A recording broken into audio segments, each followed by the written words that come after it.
MyFantasySportsTalk.com. Last week on My Fantasy Podcast. Overall, I don't know if I like it too much.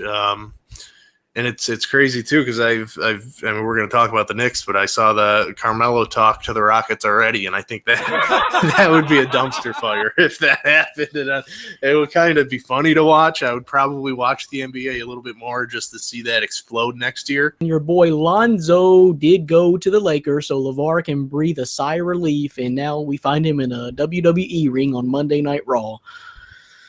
Your turn. This is your turn. I'm done. Let's sit back for a minute. Did LeVar inspire you to take off your shirt on tonight's podcast like he did on Raw? We had chicken wings. Jackson Borland was here. Chicken wings not from Buffalo aren't really chicken wings. So. You're crazy. Yeah. You're crazy. I'm down here in the South in the home of the barbecue. Chicken wings a little bit different, but man, we can fry everything. We can fry Twinkies. Jameis Winston was one of those guys that helped me right into the end when I made a couple of wins in our league last year. So I do not think that's crazy with the pick. I mean, I could You understand. had a couple wins in our league last year? A couple? Like more than Start two? that already. It was, I believe it was more than two. Last year was a blur, so I'm just thinking about the good times. You had good times in our league last year? I had a couple times. I had a couple good times.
What up, diggity dogs podcast peeps? My Fantasy Podcast is back.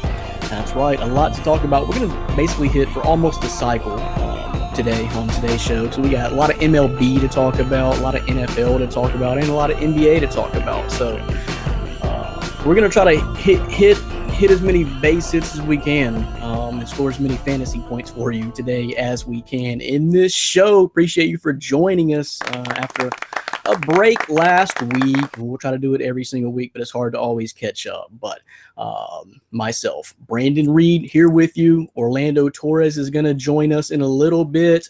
And I'm joined right now by my co-host, Dan the Man Shaw. What's going on in this hot summer? Yeah, it's actually, I feel your pain in Buffalo, New York. We're actually got some humidity going on right here. So it's probably what you deal with every day in Arkansas, but it's hurting, and we're going to power through our as much non-air conditioned homes as we can. Yeah. The humidity is always usually what's worse. Being in the South, growing up in Memphis, it was bad. I mean, it's almost like suffocating heat. It's not that it's hot. Like in Arizona, they got straight up hot temperatures where the temperature is 115. But in the South with the humidity, it almost feels worse than that because it's just like a suffocating blanket that falls over you. But it's your time for the boys of summer. They are officially split the season in half, or a little more, but it's the halfway point. All-Star game. And something you told me today, Dan, is that I guess you were on a sabbatical from baseball, basically, and you did not watch any of, and we got to go into it in depth right now, but I can't believe the statement that you told me today that you didn't watch any of the All-Star or Home Run Derby or the All-Star game, not 1 second. Yeah. Well, I mean, I flipped on to see Justin Bour hit a few home runs during the Home Run Derby, but I really didn't watch any of the festivities. You snuck your phone in the bathroom, didn't you? You snuck your phone in the bathroom. I can't admit it on air, but as much baseball as I consume throughout the season, I as a good partner, you would want to take a leave of absence for 1 week, and for a few days I was able to do that.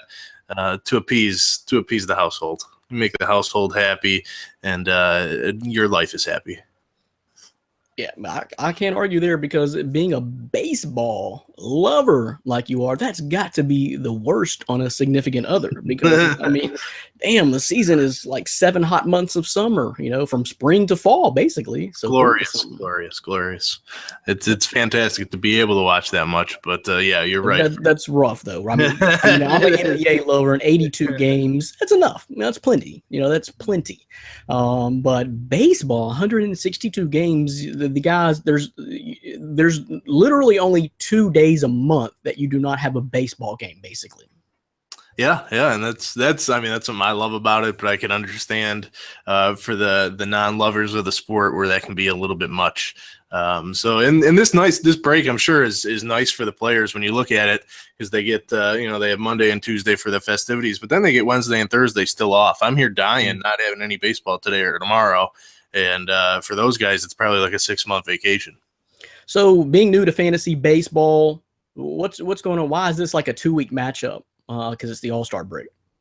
Just because like the games start Friday, you only have Friday, Saturday, Sunday. That would be 1 week. So it's basically just three more days then. Yeah. So okay. So it's a cycle plus 3 days. Okay, I got you.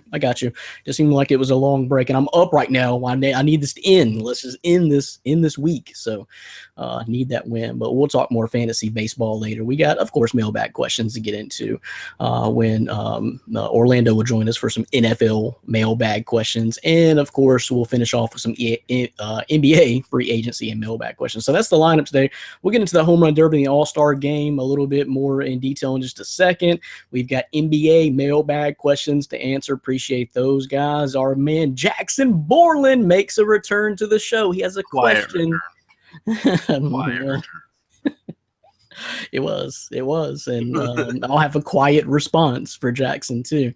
He's trying to bait me there, but anyway, MLB questions, and of course we'll talk NBA free agency. A lot has happened since we missed last week. The whole thing is just about shaking out now, so just a few crumbs left on the table. But we'll talk about NBA free agency, answer NBA mailbag questions before we get into the NFL. What's going on? Let's not forget the NFL. We got a lot of good myfantasysportstalk.com articles that we've been throwing out, helping you get ready for fantasy baseball. So, or football, sorry. I'm in the fantasy baseball mode, but it's just around the corner, fantasy football. So appreciate those questions that you sent to us, and we'll get to those NFL mailbag questions before we get out of here. So let's start off the show. My Fantasy Podcast. It's July 12th, 2017. We're moving on through 17, Dan.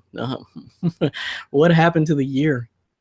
I don't know, halfway over. We're getting to the fun part, NFL season. So let me ask you kind of a sociological question. This is kind of an experiment thing here. Do you think, and maybe the answer is obvious, maybe everyone feels this way, but do you think as sports fans, the years go by quicker for us just because you're always keeping up with something? It felt like it was just football season yesterday, but we're about to enter a brand new season. Basketball's over. Baseball's halfway over. Do you think that has anything to do with just the way you feel and your as far as the years going by like that, For Dr. Reed, yes. That's a great question. And actually, I think that's probably accurate. That's how I live my life is through the sports seasons. So it makes a lot of sense, and it goes quicker. Those gardeners or those bird watchers, they probably live life in some dull moments. Yeah, but they probably enjoy more minutes of it than we do. I mean, because that's the thing. You start thinking about what happened in the NBA in the 2012-2013 season, the 14 season. That's how you kind of think about things. It's just a few years ago, but it went by. It seems like it was just yesterday. So doesn't it seem like just yesterday LeBron James was on the Heat? They were winning championships, or at least being in the finals. That just seems like just yesterday. So, but anyway, we're almost through July. Let's start the show. All right, so first I want to do a little news and just do a quick news whip around. Dan, you okay? You okay with that? Just a little quick news whip around. Yeah, I think it's acceptable. Yep. Yeah, okay. All right. Here we go then. So I just want to talk about real quickly the fight finally got announced. We haven't really talked about it on the show, but of course, Floyd Mayweather and then the Money team is going to be taking on Conor McGregor. It's really going to happen. That's really going to happen, Dan. So just how do you feel about it? And how do you feel about those price points of the pay-per-view? What is it? So what was the stupid rule they came up with? Okay, so it's $100. $89, basically $90 for a standard def. How can you even receive that anymore? What devices? You got to pull out an old Watchman phone or what? I mean, how do you even receive that? And then $10 more for HD, which means it's $100. So are you excited about the fight at all? Don't really care. Would you ever consider paying that? And have you talked to people who said they are going to pay that? No, I mean, it doesn't really interest me. I think it's cool. I certainly wouldn't pay for it. I'm not that much of a fight fan, UFC, MMA, or boxing in general. So it doesn't get my my whistle wet or whatever you want to say there. No. Is that a real thing? I don't know. Maybe. I think I may have heard it here or there. I don't know. But whatever. It doesn't do it for me. And I mean, whether or not I'll watch it, I might go to a friend's house and mooch off them if it's not, everybody pay, because I really don't want to give my money to either of those guys. I am interested to maybe watch it and put a bet on the fight, but with the lines, it's kind of hard to. You got to really be pulling for McGregor if you're going to be betting this fight. Otherwise, you're just giving up way too much money. I think it's minus 550 for Mayweather right now. So that's a pretty steep odds. Well, didn't folks see the Mayweather Pacquiao fight? I mean, are you still wanting to give your money away like that? Because I'll gladly give them my email address. My PayPal account is attached to on today's show. If you just want to give away money, you got to give me but $15, or just whatever monetary donation you want to make. But didn't you learn your lesson the first time? Then you really want to see? I understand it's a show. But I'm interested because I'm more of a boxing fan, or traditionally more of a boxing fan than an MMA fan. But not anymore. Boxing is just stupid. And did you see the Pacquiao Jeff Horns mess that went on with the? I mean, did you watch that fight or seen it at all, Dan? I know you say you're not a fight fan. Did you see? I mean, you know what happened though, right? Yeah, I heard about the horrible decision being made by the judges, but I didn't watch a lick of that fight. So I think that I'm a sports guy. I'll gobble up as much as I can, but. I used to watch it back in the day when I was growing up, but it's died to me. And obviously, if you're still a fan of the sport, it's hanging on by dear life, and probably not anymore. So.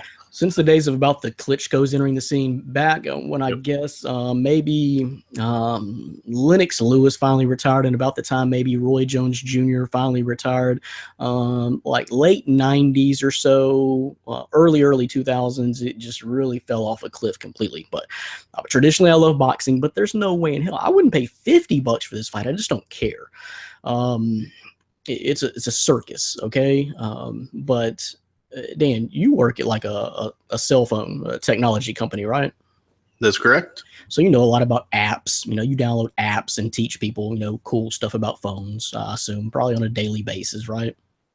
Reluctantly, yes. Yeah. So I do too. I mean, I like phones. I like apps. I download a lot of apps like the ESPN app, Twitter, Facebook. Also download. There's this app called Periscope. I download that. So it's a very nice app.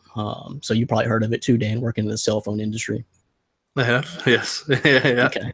All right, that's cool. Yeah. All right. Well, that's the Conor McGregor Mayweather fight. Just wanted to talk about that a little bit and tell everybody that it's going to happen. You can pay $100 for it, or you can keep up with it as much as you want. But that's that. Dan, you know where I was going with that, right? No, I don't. I was completely lost there. We'll rewind it, watch it, you check it out for yourself. So, hey, I like to survey my co-hosts from time to time. Okay. So, but anyway, McGregor Mayweather, Orlando, Ryan, they could talk about this all day. I just don't care. But anyway, so NBA news. What about this potential Melo to the Rockets deal? So you're looking at CP3. James Harden, who is now the richest man in NBA history, and Carmelo Anthony on the same team, and they think that's going to work. Is this going to happen? They're talking about it's going to have to involve like 3-4 teams. So it's going to be a little bit complicated to work out anyway. The finances is going to be tough. But does it make sense? No, no, not at all. You would think Daryl Morey would kind of learn his lesson. Dwight Howard a few years ago, he made the big splash, getting him in free agency to pair with James Harden, and that was a dumpster fire. And it's kind of the same thing in my opinion. They might play a little bit of different positions, but James Harden and Carmelo, they both like the ball and kind of just stand there with the ball. I understand Harden in D'Antoni's system kind of flowed and was able to move the ball a lot better, but he still had his touches. So you add Carmelo to that mix. Not only did Carmelo not make it in D'Antoni's system when he was in New York, It was a disaster. Got D'Antoni fired.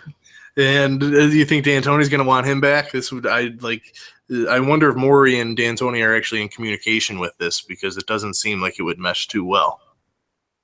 But I think we kind of feel the same way about this, but don't you kind of think that that's going to happen wherever Carmelo goes? Is there a team that you think you put Carmelo on and it makes them better? Any team? Yeah, I mean, you could probably put him. I mean, the Nets, you might be able to win a couple more games if he's on the Brooklyn Nets. I mean, you're just looking. Yeah. Sorry, go ahead. Yeah. Or the Suns or somebody like that. I was looking today. The Nets and the Suns gave up the most points in the NBA this year. The Phoenix Suns gave up 113 points per game this year. Sorry to get sidetracked on that, but I just saw that today. I'm like, God, good Lord. Yeah, that's pretty terrible. I mean, you could put Carmelo on a bottom feeder, but he's going to want to go to a good team, a contender. So whatever contender thinks that they're going to get Carmelo and they're going to get better, it doesn't make a whole lot of sense. It's like, general managers, you know about the game of basketball. You know what Carmelo brings to a team. It's not. But think about this: it's CP3 who likes to dominate the ball, always has, and then James Harden, who's borderline MVP candidate. I guess you add those guys, that may hurt his chances, but still, he's the richest man in basketball now. And then Carmelo Anthony, who likes to dominate the ball. I don't know. I mean, the only way it works is if Carmelo wants to come off the bench. I mean, if you want a slimmer of hope of how it works, and he's their six-man scorer off the bench where they don't play all three together. Because he's taking a guy like Trevor Ariza's spot, who is a fantastic defender and a guy that they kind of need out on the floor as much as possible. So for Houston, their 3 or 4 position on their team, you might look at it, but it doesn't need a lot of upgrading. I like the pieces that they have. And they did give up some in that Chris Paul trade. A guy like Montrezl Harrell. Yeah, they gave up a lot, but yeah, as far as value. I mean, they still have some solid defenders like an Eric Gordon and a Trevor Ariza. Those perimeter defenders, and I think we all know Carmelo is pretty terrible on defense. So it doesn't make a whole lot of sense to me, but it's the NBA and everybody's chasing the Warriors, so it probably will happen. There's been a lot of shakeup, I think, as a direct cause because of the Warriors being so good. They're re-signing a lot of their players and then adding some other pieces too. So, and I don't know. I don't think it makes sense. But I told you probably weeks ago that Carmelo's going to end up on one of his buddies' teams. One of his buddies is going to just bring him on as a buddy thing, and it's probably going to be the worst decision they ever made in their life. I don't know. I hate to bash on Melo so bad, but that's just the way I feel. He's got a proven track record of that. Just doesn't make teams better. If the Rockets want to try that, they can try that. But last piece of news before we get into the home run derby and all-star game is that I know, Dan, you had to see this. There was a 19-year-old girl from California that bought some $5 scratch-offs, ended up winning the top prize of $555,000. So I guess before that check is even cashed, she decides, I'll buy one more. Hits for $100,000. This chick won $655,000 on 2 scratch-offs in about 3 days. What luck! That's just ridiculous, right, Dan? That's like probably like getting struck by lightning twice in your life. I mean, seriously. Yeah, it's stupid. It makes me a little angry. Good for her, but as I play a scratch off every once in a while, and of course it always comes up nothing. But good. I guess good for her, but kind of makes me ill. Just kind of stick my head in a dumpster. Yeah, I just need a fraction of that money. As we were talking earlier, I would just like to pay off my student loans, and I'd feel like the richest man in the world. So that just got me thinking. It really amazed me, and I play scratch offs occasionally, But what a buddy of mine told me is that he has better luck playing the higher dollar ones. This chick won off $5. So what I'm going to do today, Dan, this is going to be called the Jackpot Show. So what I have done is I have bought a $10 scratch off right there. There's a Willy Wonka too. You see his Willy Wonka. Oh, he looks good. He looks like a winner. Yep, in a world of imagination. So you have to believe. Now you see I've scratched off the number. Huh? It says you can win up to 1 billion. Oh, I'm going to win the billion today, but I'm not going to leave the podcast even when I do. Okay, you're my peeps. Love you guys. So, but yes, the potential is there. This is a $10 scratch off Willy Wonka scratch off. So you see I've already scratched off my numbers. As we go along on today's show, I'm going to scratch off numbers and I'm going to keep you guys updated on my luck as the show goes on. By the end of the show, you'll know what these potential 20 numbers netted me, if anything. But it's a jackpot show, so let's do it. And let's end the news segment. Let's get into the MLB All-Star festivities that Dan didn't see. Dan, I told you today, Aaron Judge, I have not been more excited to see one guy hit a baseball, any kind of baseball, anytime, backyard, doesn't matter, than Aaron Judge since like the late 90s, 98-ish Mark McGwire. Just the power. This dude is blasting it. He was hitting shots over the Miami Marlins park. Hit the roof, which Giancarlo Stanton said he's never done. And he's a blaster too. So I'm sorry you missed that, Dan. I take it, though, you're not as enthusiastic about Aaron Judge as I am. No, I'm kind of a baseball fan that likes the defense and pitching aspect. So like the killing the monster shot doesn't really do it for me. So, I understand that it's a spectacle, but to me, it's okay. And, Judge's strikeout percentage to me is more glaring than his home run balls on distance and how far they go. Yeah, he's number one batting average in the AL, though. Is he number one? No, he's number one in home runs. Yeah. Number 3, I think, in average. Number 2 in RBIs. So yeah, he's having a great year. I do expect, as I said multiple times, that average is going to start to take a dip. Just like the rest of the Yankees. Curse. Yeah, hey, the curse worked, So Jackson Borland, who we hear from in a little bit, he was very quiet with his question. I accepted it into the podcast just to call him out again. If you got a chance, this is Jackson. Because I know we know with that question what he wants at least you to answer with. And I know he's baited me. Yeah, he's baited me. I understand. Jackson. We'll get to it. Whatever. Yeah, Jackson. He baited me. So, but okay. Anyway, yes, that's my bottom line statement on the whole home run derby. I honestly only watched Aaron Judge bat, and I flipped the channel to something else when he didn't. But loved that. Again, biggest blaster I've seen since Mark McGwire. This dude, he was launching them. So, looks to be the real deal. We'll see. But the All-Star game itself ended in extra innings with the AL taking it. So, Dan, you missed that too. I did. Yeah, I mean, it was good to see. I like that 6 of my Astros made the squad, but now that it doesn't even equal, home field advantage in the World Series, it means even less to me now. And that's one thing I actually liked about it, because it made the game exciting, and I wanted to know who was going to win. If the team my league is, or the league that my team is in, are they going to win and have home field if they can make the World Series, which this year for the Astros would have been nice because AL won, but it doesn't do it for me. So I'm enjoying the break of no baseball, but actually can't wait for Friday to get back into it. Real baseball, other than the All-Star festivities. And I remember you said you love the All-Star game rule of the winning league gets World Series advantage. And I was thinking about that the other day. I hate it. I think it was the most stupidest thing ever, because even like last year, say the Cubs, okay? Here's the thing, the perspective you got to put it in, okay? I don't know, it means more for the game. The game itself makes it mean more. But let me tell you, the Cubs by far had the best record last year. Think about those fans. Think about the fans that dedicated their money and their time and their passion to the Cubs all year long to see them have the best record, the best team going into it, ended up winning the World Series. They deserved that fourth game at home. Those fans did, of the best team. So that's the way I got to thinking about it in the World Series. Is it's a big deal. It's one game out of 7 that sways to one stadium or another. That's a huge deal, and that's why I hate it the most. And just to think about the Cubs last year, man, if it would have came down to Game 7, No, it did. They won on the road. They did. They won on the. It did come down to Game 7 in Wrigley. Yeah, you didn't let me finish. Right. But they still won.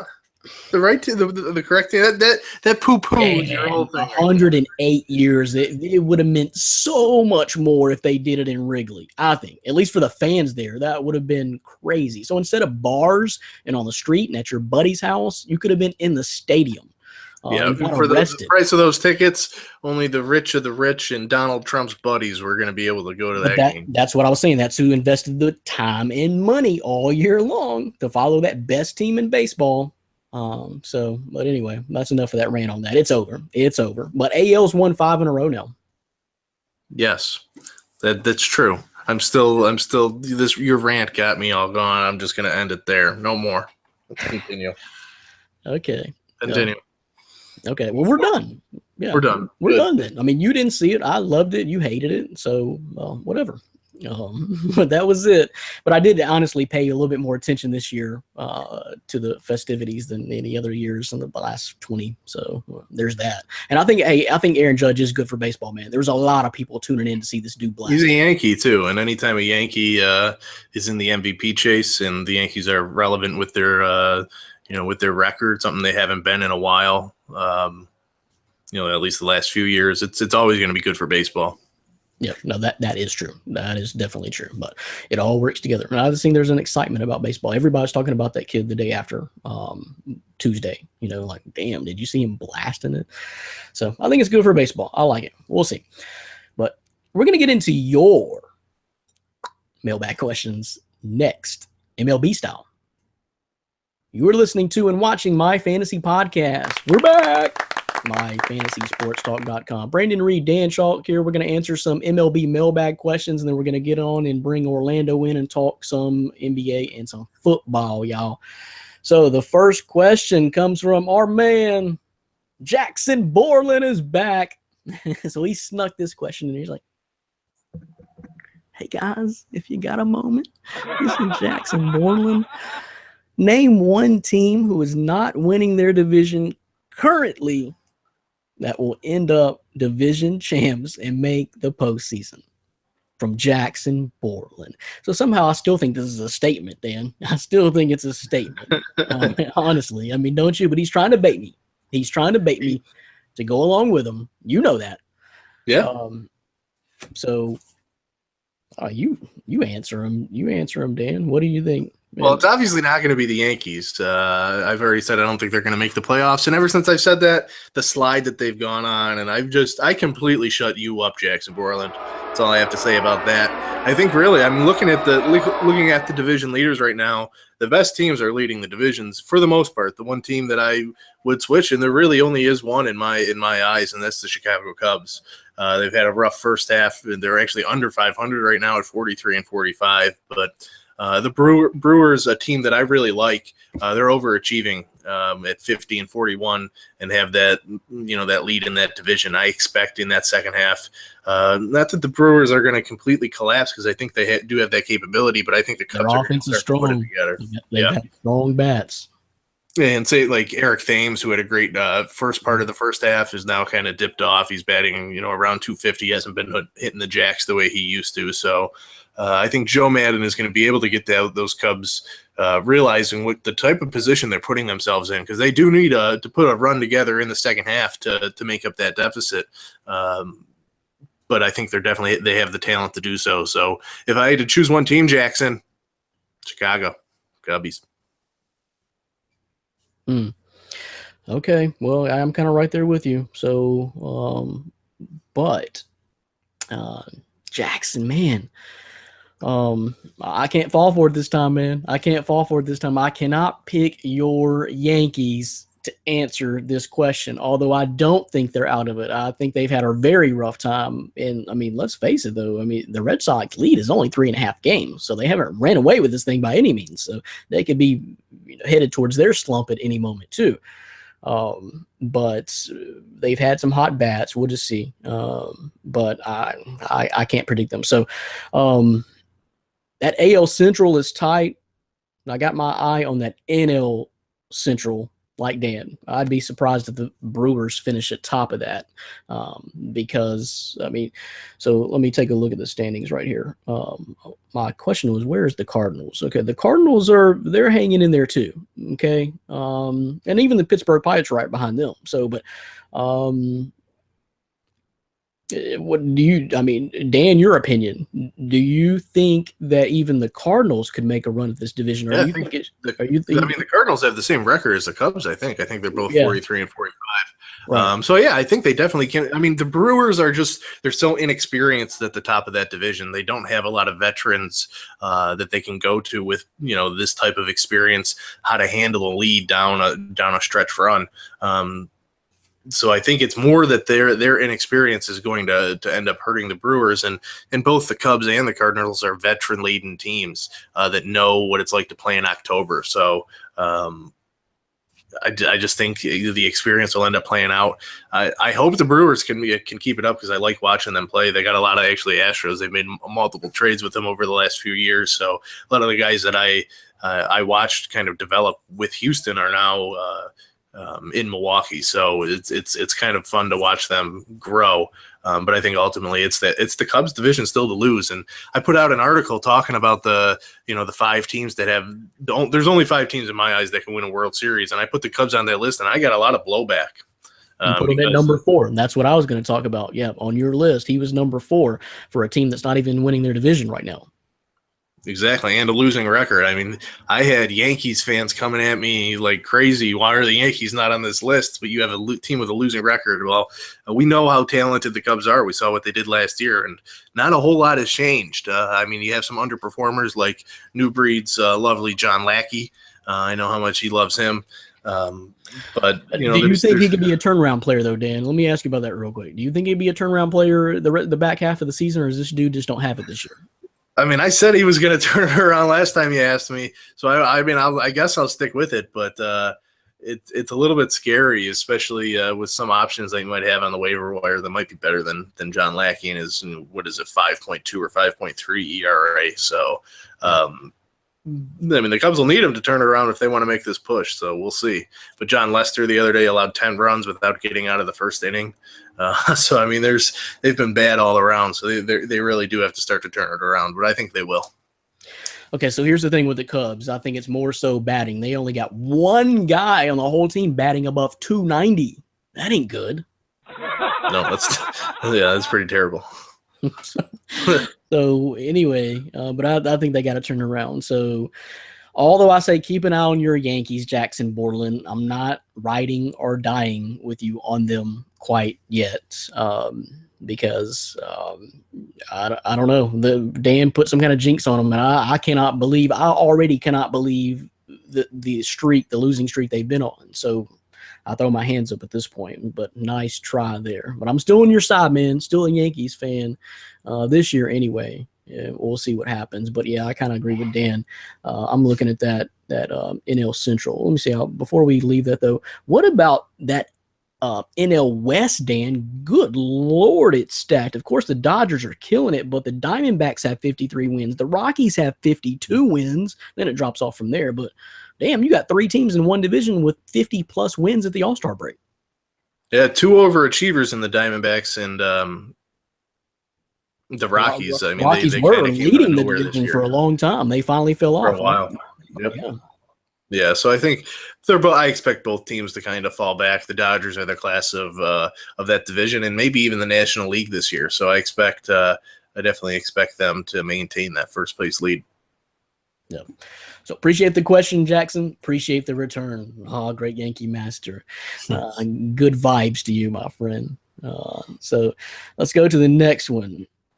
Alan Varsinas wants to know, anybody you're buying to turn it around in the second half? I'm on that Evan Gattis train.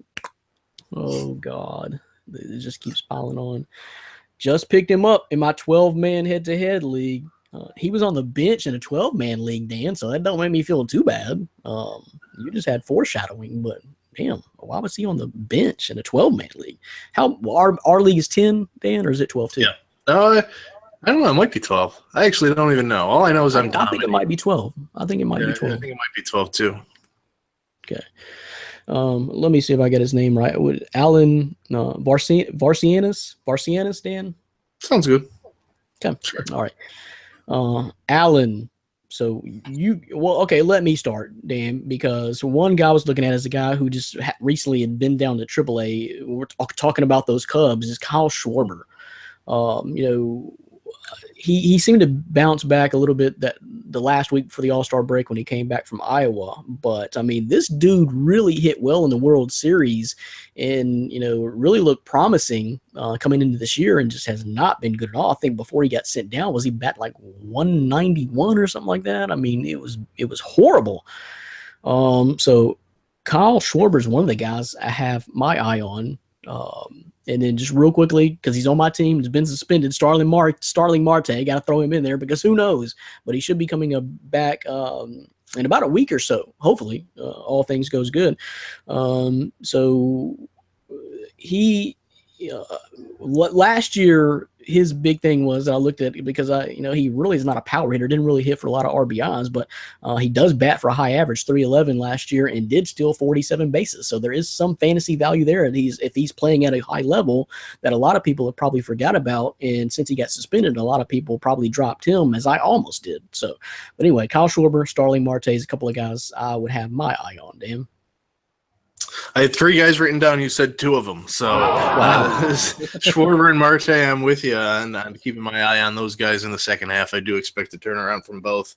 Another guy that I'm going to go with is a guy that I own in one of my leagues, and that's Josh Donaldson. He was hurt for most of the first half. He was probably out for 4 to 6 weeks. With I think it was a strained hamstring, that kept him out of the lineup. He's only hitting 261 right now, 9 home runs, 25 RBIs. He's a former American League MVP who hits 40 plus home runs, 100 some odd RBIs basically every year. I think the last 2 years he had 41 and 37 home runs, 123 RBIs. So he's got the stuff to be able to put up the numbers in fantasy, and I expect him to kind of turn it around. There's even talk of him getting traded. Maybe if he gets traded to a ballpark that's a little bit more hitter friendly, he might see an uptick there. So that's another guy, the third guy on my list of that I had. So Schwarber, Marte, I'm with you. I'm with Brandon on that. And Josh Donaldson, he's a buy low target if you're looking to make a trade right before the second half kicks off. See what you can get for Donaldson, offer kind of low because their owner might be a little fed up. Although the last week he did kind of hit a few bombs, so those homers might turn it around for that owner. But it's a guy that I would target. And then what about Evan Gattis? Did I make a real bad mistake there?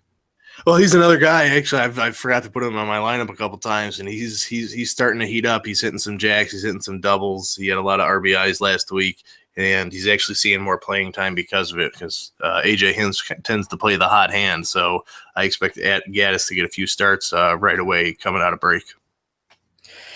Yep, we'll see, and I'll be again. Palm to face there. But I got Starling Marte, so I hope he really does turn it around too. But that's our baseball talk. Thanks for submitting those fantasy baseball questions, guys. You guys are helping me truck on along still, I guess, in a time. I think I'm in third place now, Dan. But tough week last week. Lost by 11 points. That's tough. My team is still doing good. Told you today. I looked it up. I got 4 pitchers in the top 22 of fantasy pitching production. So I feel pretty good about that. I did pretty good, I guess. I feel good about my domination every week. So, well, I did let one of them go. He was in the top 28 or 30 or so. Sean Manaea. I enjoy him. He's good on my team. Looks good there. I'm sure he is. So before we get into our man Orlando and NBA and NFL talk, check this out, Dan. I'll fill Orlando in just a second. But all right, check it out, Dan. We've scratched off one line now in the jackpot edition of My Fantasy Podcast. You see that? I got Yes. one winner. No winners. I No got winners? a 39. That Wait, okay, 39. so what are we doing with this? Damn. There we go. Are you gonna send it off to a fan, or is this No, goodbye? this is for us. Depends on what it This is. is for I mean, I us. can't answer that question yet. We about to scratch off the amount, okay? Well, so I figured that, or it was Brandon Reed's goodbye if he hits the jackpot. Just gonna chunk the deuce to me and Dan like later. No, he said he was like I'm gonna give this all to you guys. Can't wait. So, Did guys, it. we basically got our money back. $10 winner already right there. $10. We've scratched off one line. So let's bring in our man from San Ann. He is Orlando Torres, who joined the podcast just in time to see me hit money. You luck, dog. Appreciate it. Well, it's there you see, you brought me on time just to hit money. There's more money coming your way, Mr. Brandon Reed. That's right. So let me fill you in. We're gonna get into NBA free agency. We're gonna talk NBA mailbag. We're gonna get into the NFL a little bit later. But as me and Dan were talking about, you may have been listening. Did you hear about that chick from California that won the 2 scratch offs for like $655,000 on 2 different scratch offs in like 3 days? Damn, no, but I've heard a similar scenario. Man, that's crazy. I mean, so it's crazy. Okay, the first thing is, okay, she won on a scratch off, $5 scratch offs, $555,000. That's wow. But even the more wow thing is, after winning that much, she decided, let me buy one more. And she did, and hit for $100,000 on it. That is nuts. So, Oh, a lucky day. Wow. lucky week, lucky life for a 19-year-old. That's not a bad way to start out life. But so I dedicated this, Orlando, in case you didn't see it. This is going to be the jackpot show. So I'm scratching off numbers as we go along throughout the whole show. Already won my money back. This is a $10 scratch off there, Willy Wonka. And I'm going to scratch it off as we go along and keep the folks at home posted. But I've already got my money back right there. So this is the jackpot show. And no, when I hit up for $1 billion, I'm not leaving you guys. We're going to be here every single week. As a matter of fact, I might all fly us together. We can do it in the same room.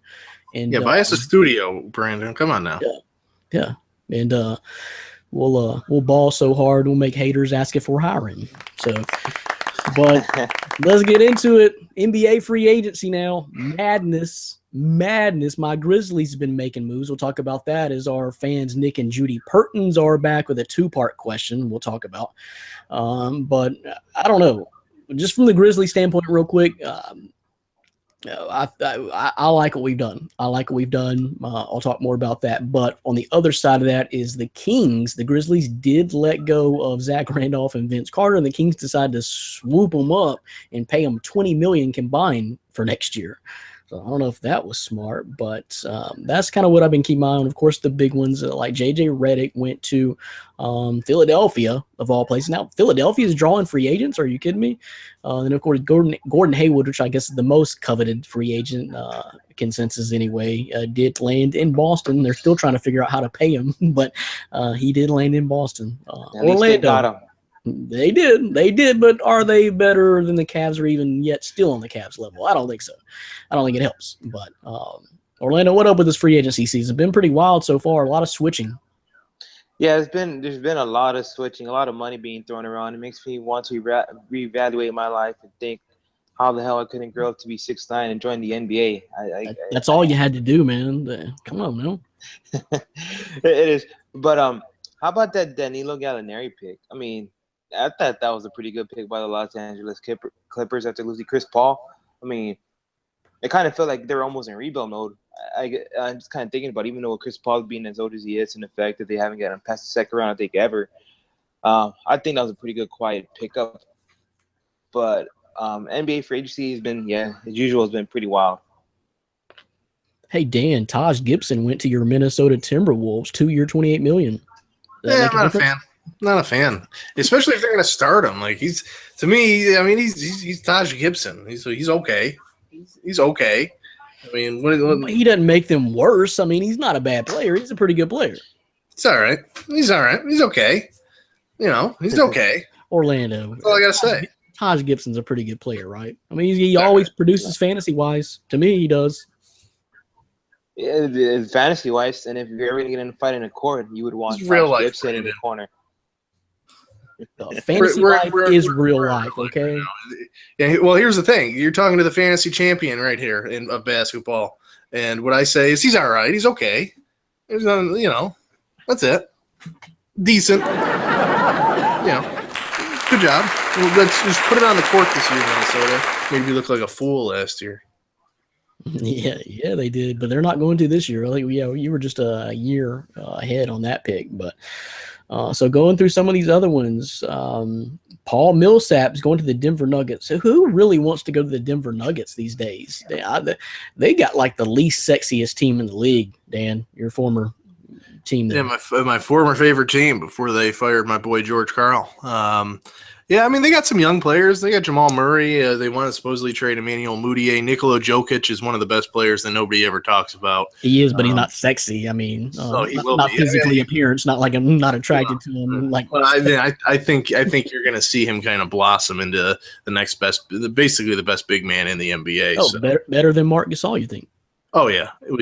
I mean, especially since Gasol's getting older, but I mean, maybe not at his point in prime, but yeah, I definitely think so. And like I said, I don't think he's sexy as selling tickets, though. Yeah, he may be good. No, and it's kind of weird what the Nuggets are doing. They're kind of building that front line. You sign Millsap, you have Jokic, and you got a bunch of young guards, so it'll be interesting. You let Gallo walk, you still have Wilson Chandler, so it's an interesting lineup. They'll compete for that 8th seed, I guess. Nothing special, but they never can get free agents. So the fact that Millsap signed there, I know that was a huge deal to the Nuggets fan base.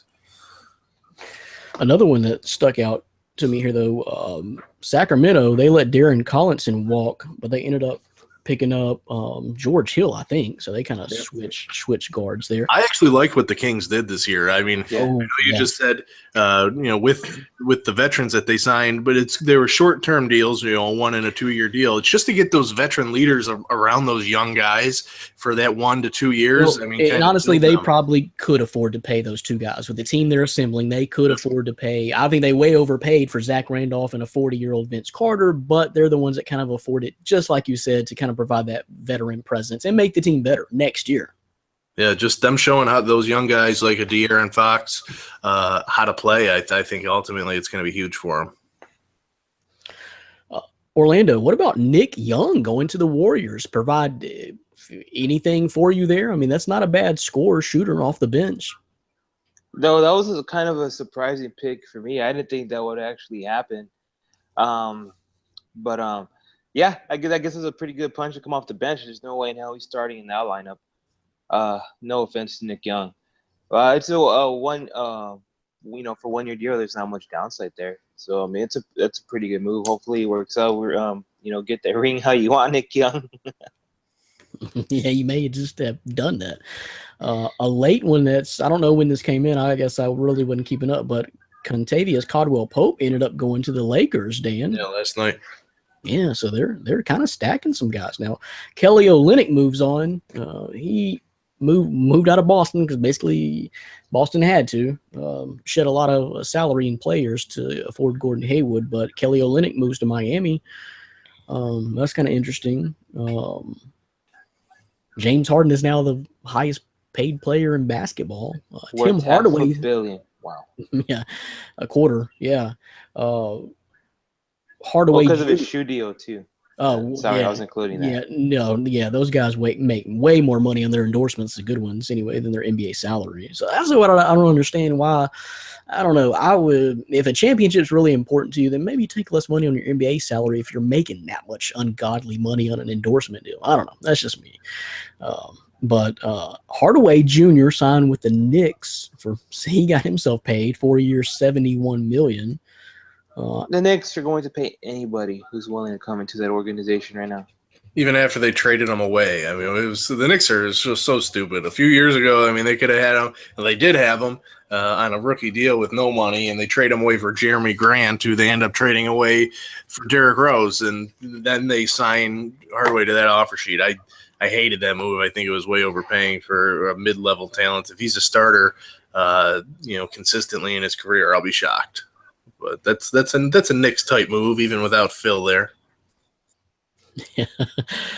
So Orlando, excluding your San Antonio Spurs, because we're going to talk about them in just a second, what other free agency moves or even trades here in this offseason have? Because we hadn't really talked about it. We hadn't caught up on it in 2 weeks. So what's going on in the carousel of the NBA that kind of strikes out to you, excluding your Spurs, which we're going to get to in just a second? Well, obviously, what the Bucks are doing, but we mentioned that earlier.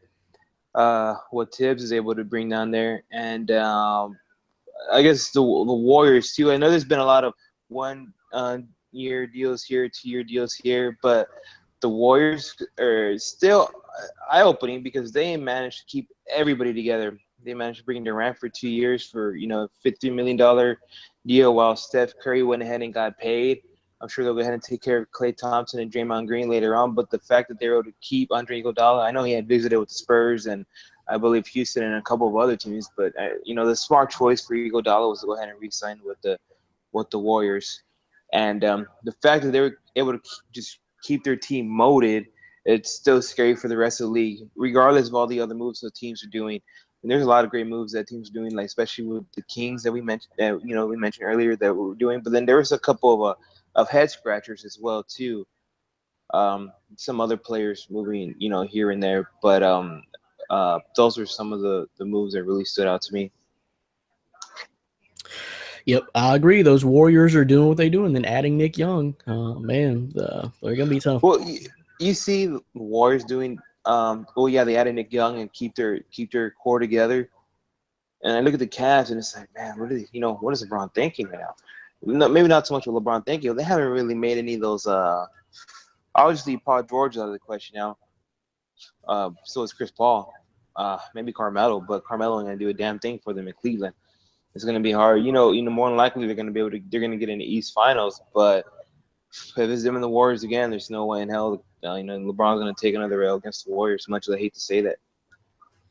Yeah, we were talking about what about Melo to the Rockets, Orlando. What do you think about that potential if that were to happen? What? That's probably good news for you, right? Yeah, because that means we're still running Texas. Because to begin with, the Rockets give away too many damn players for Chris Paul, especially Patrick Beverly. So for them to acquire Carmelo, I don't know who they're going to surround their team with. And how their bench is going to look going into the season. I already have an idea of how it's going to look, but it's not going to get them a championship, but that's what they're trying to do. I think they're like 6 years too late with these guys they're trying to acquire. Yeah, exactly.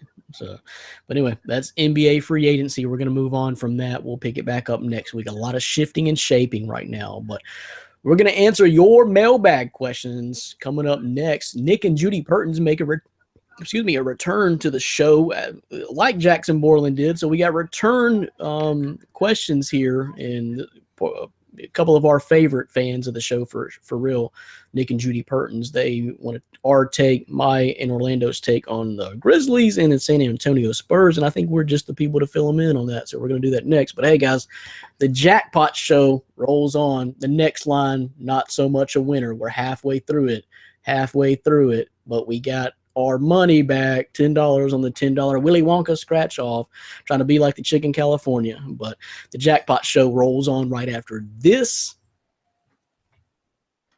You are listening to and watching My Fantasy Podcast from MyFantasySportsDog.com. Appreciate you guys. Brandon Reed here. Dan Schalk is there. And Orlando Torres is there. Them dudes is right there on your screen. So appreciate you for joining us. Appreciate the questions. NBA mailbag time. The first one comes from Nick and Judy Pertins, but we'll start with Nick. Two-parter here. I got to be honest, Brandon. I love what Chris Wallace has done this offseason. It makes me want to squeeze his puffy little cheeks. That is if he resigns JaMychal Green. So what is your outlook for us this year? I think we'll be a top 5 offense in the NBA and a 4 to 6 seed in the West. Okay, I'm halfway with you there, Nick. I'm halfway with you there. I think we could and should be a 4 to 6 seed in the West. But as far as the top 5 offense, man, we got a long way to climb. We were the second worst offense in basketball last year. I didn't even know that. Nick, you're crazy, man. You're crazy. Yeah, we were the second worst offense in basketball last year at only 100 points per game. That's something else I realized, guys, that scoring in the NBA is really jacked up in the last couple of years. I mean, because we're scoring 100 points a game, hitting triple digits, and we're the second worst offensive team in the NBA. So And because you can't touch a fly without getting a whistle blown on you. It's ridiculous. yeah, accelerated free throw rate. Yeah, I agree with that too. But like the Warriors were, I don't even know what the Warriors were averaging, like 115 or something like that. Like Lord. But anyway, yes, we were the second worst offense, Nick. So, but I love it too. We stole 2 pretty solid picks in the draft when we didn't have any draft picks at all. I think Ivan Rabb could be a beast. He would have came out probably top 10, top 12 last year, as Dan and many NBA analysts have predicted, but it may have worked out, it may have not. But he fell this year, but I think he probably got better and learned a lot at Cal. And I like that dude. He's provides length. He's pretty solid down low. He's got some good low post moves. He's kind of hit or miss, but he can run the floor very, very well. And I like him. He could be a good player. And then Dylan Brooks. Did you guys see what he did? Albeit in a summer league game, but Dylan Brooks has impressed me. I think he's a little bit better and a little bit more NBA ready than I thought he was. But what he brings is just pure shooting stroke. And I think he could actually be a pretty good 2-guard. I think the 3 is where it is a stretch for him in the NBA, but I think he could be a pretty good 2-guard. He can do just about everything, but seems to really be a dead-eye shooter. I mean, most of his numbers at Oregon, he was shooting around 50% pretty much every year. That's not bad, right, Dan? I mean, no, especially for the volume that he shoots. I mean, he was a high volume scorer at Oregon. A guy that I watched a lot, being a Pac-12 kind of avid fan, and he's got all the skills. The only thing that I worried about was his speed. I didn't know how his speed was translate, especially playing the 2-guard.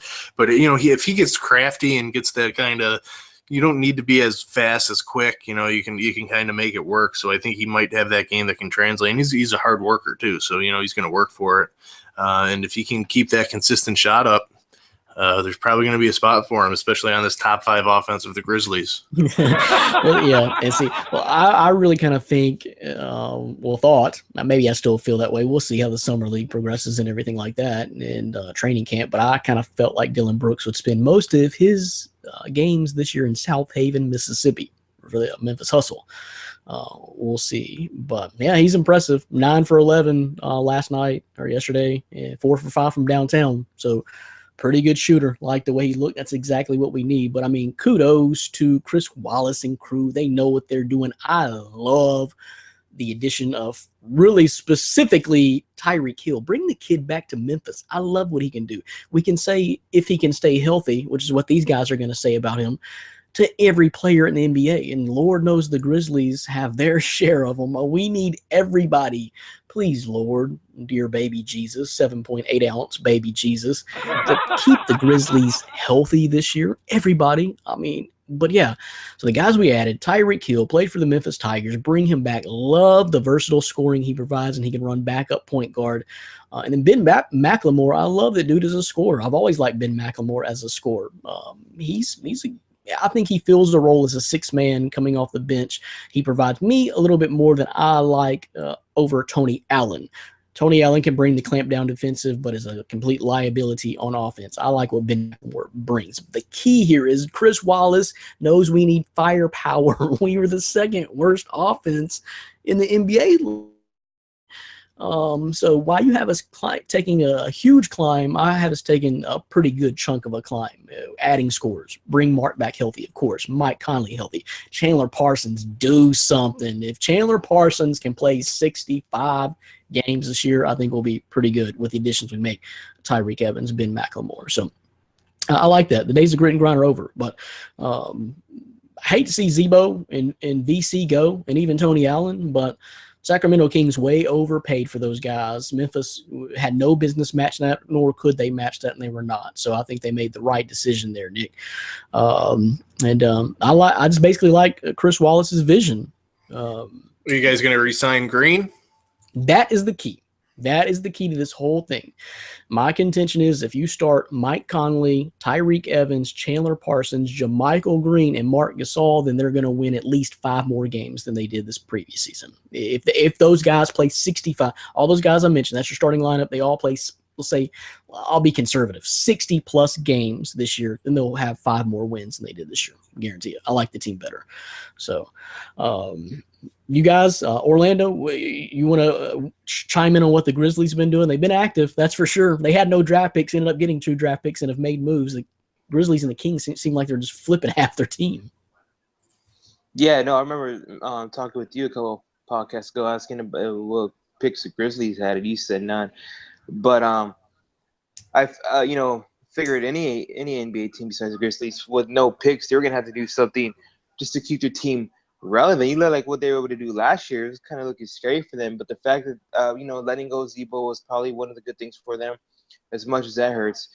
And being able to keep Marc Gasol, because I know there's a lot of talks, a lot of teams trying to draw Marc Gasol away. Is that still a thing, or is it already set in stone? No, what that was I forgot who he writes for, reports for. It's Chris Mannix, well known writer and contributor, but it was, I don't know, it's a crazy theory of his or a concoction, but the Celtics, it was talking about the Celtics being dealt, Marc Gasol being dealt to the Celtics. That was not even possible. You saw what they had to do to even make way for Gordon Hayward. There's no way they can take on Marc Gasol's contract. No way in hell. It just wasn't going to happen. So that was all that was. There's no real serious trade considerations for Marc Gasol, and he's not going anywhere. Now that with Z-Bo being on, do you think they take a hit defensively, or do you think they're still just as tough defensively?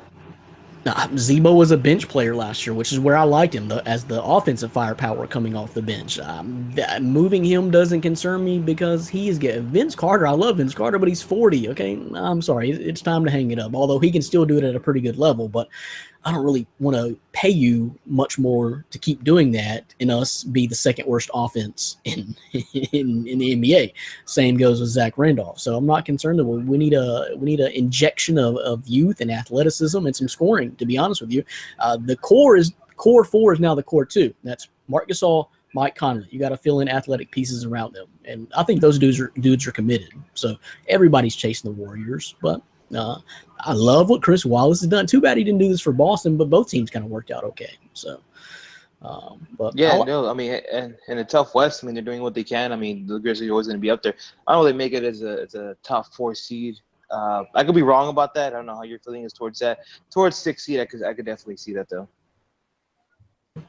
No, but 4 is a stretch. Nick is really stretching here with the top 5. If they have a top 5 offense, I'm sure they will be a 4 seed. That's true. If Nick's plan, which I love your plan, Nick, all works out, then yeah, you're right. You're right. But I'm realistically thinking 5 seed. I do. I think the team is going to be better next year. I honestly do. I love it. As long as everyone stays healthy. Of course, that's the key to this whole thing. So, but I appreciate it. We're going to be all right, Nick. We're going to be all right. I promise you. I like it. And so we'll see what happens. But let's move on to your wife's team, split household here. So Judy chimes in. My husband may like his team's offense, but Orlando, what the hell is Buford doing? Our top signing is Rudy Gay. That is not going to put us anywhere near the Warriors or even the Rockets after what they've done in the offseason. So what is your expectations for San Antonio this season? Orlando, it's you. So now you can talk about those free agent signings, those big free agent signings y'all did. Before I go to you, I love Rudy Gay. I think he's going to be underestimated value to what he can do for your team and take some pressure off Kawhi Leonard. So I don't hate that at all. I like Rudy Gay. He may not fit into your scheme, but he'll find a way. That's what Pop does. Get better. He gets good veterans, and Rudy Gay is that.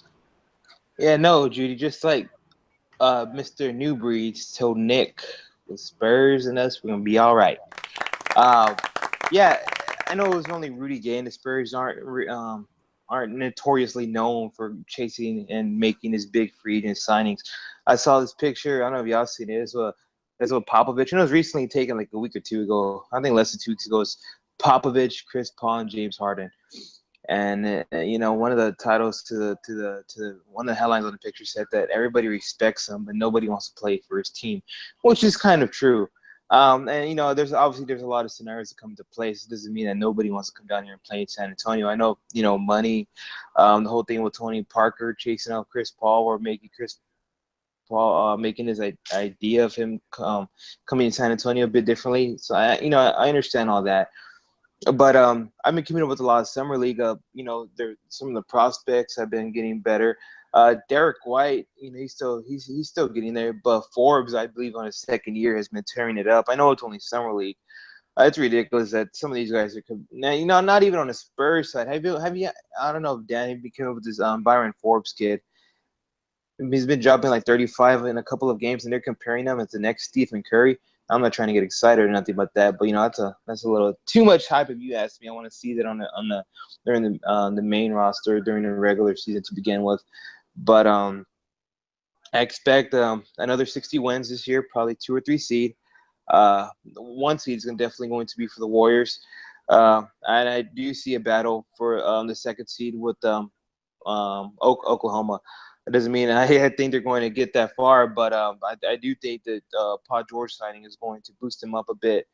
But as long as we come back healthy, ultimately, even we would have lost in the West Finals against the Warriors. I think Kawhi going down and Parker just completely changed the tone of the game, and with the roster that we have, it's not that bad, Judy, but seeing what that we gave, we're gonna go ahead and keep LaMarcus Aldridge, and you don't sound happy about that.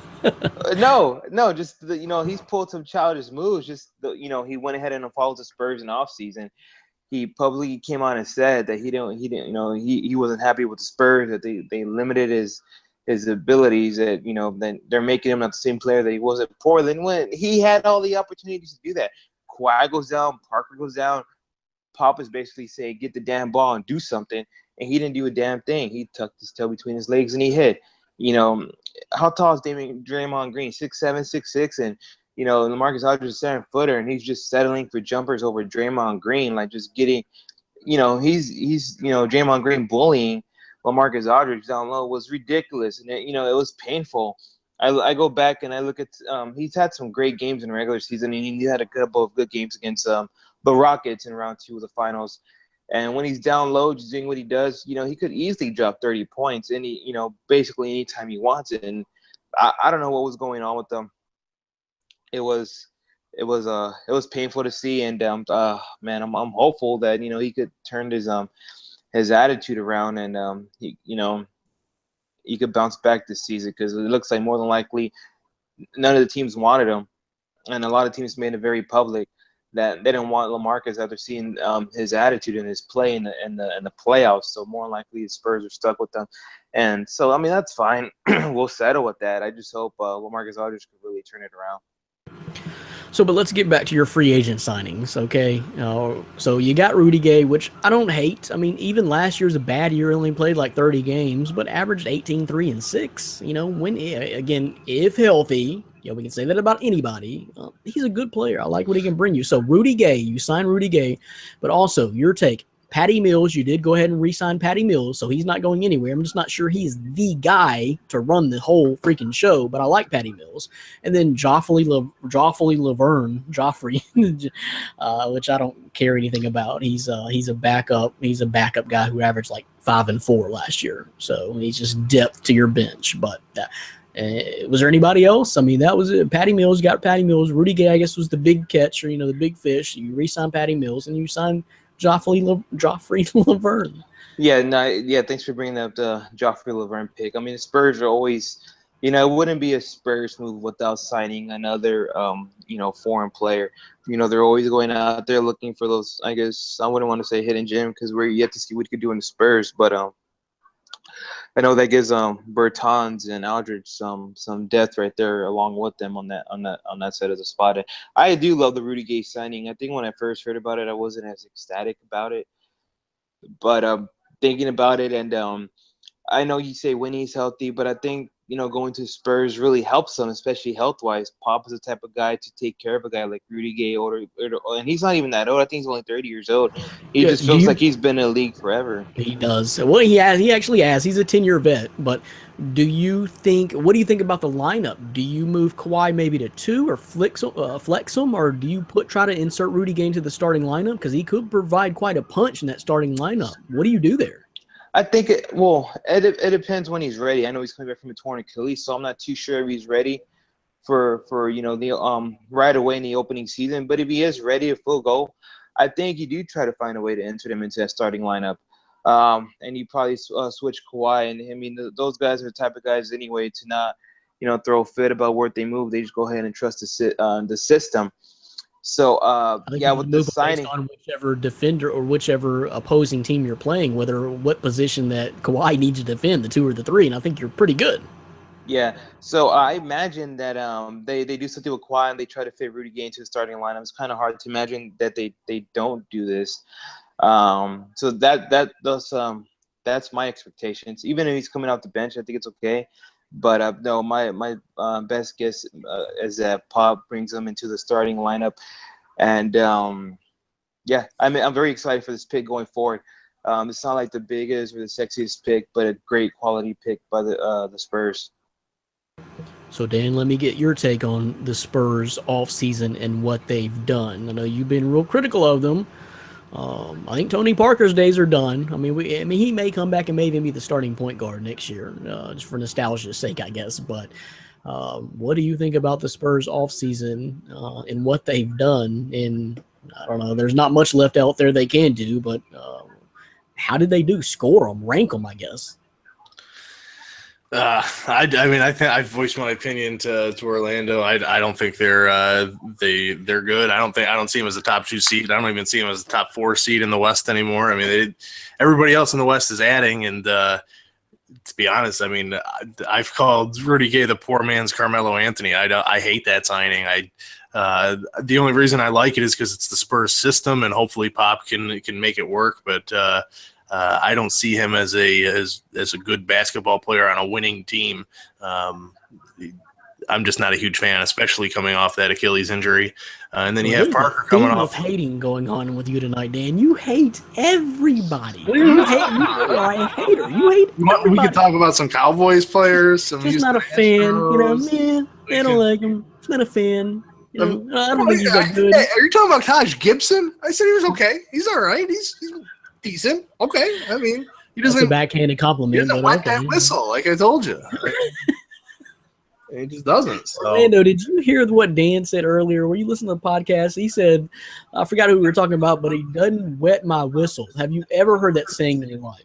I think I've heard that saying, but seriously, probably I may have heard it on a video. I'm not supposed to be watching, so I don't know if that's where Dan got it. No, man. Exactly. What? You got chapped lips? Wet your whistle? I don't know. Whatever, but it's the Spurs. I don't know. I didn't see enough improvement with the West around him. I don't. And Tony Parker, I don't think he's coming back to the Tony Parker that he was. And I don't believe enough in DeJounte Murray to be able to run the point with Patty Mills to maintain a 2 seed like that. Orlando's calling for 60 wins. Good luck to you, man, because I think they'll need it. I like the Spurs. I like Pop. I just don't see that without Kawhi. I mean, Kawhi's their whole team still to me. Marcus Aldridge is like a left elbow. So what do you put on, like a 40, 50 wins? Scratching 50?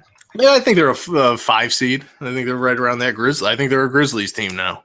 Whenever the Grizzlies are going to do, the Spurs they're around that level. Wow. Okay. So since I asked you to rank them, Dan, go back and rank the Grizzlies for me.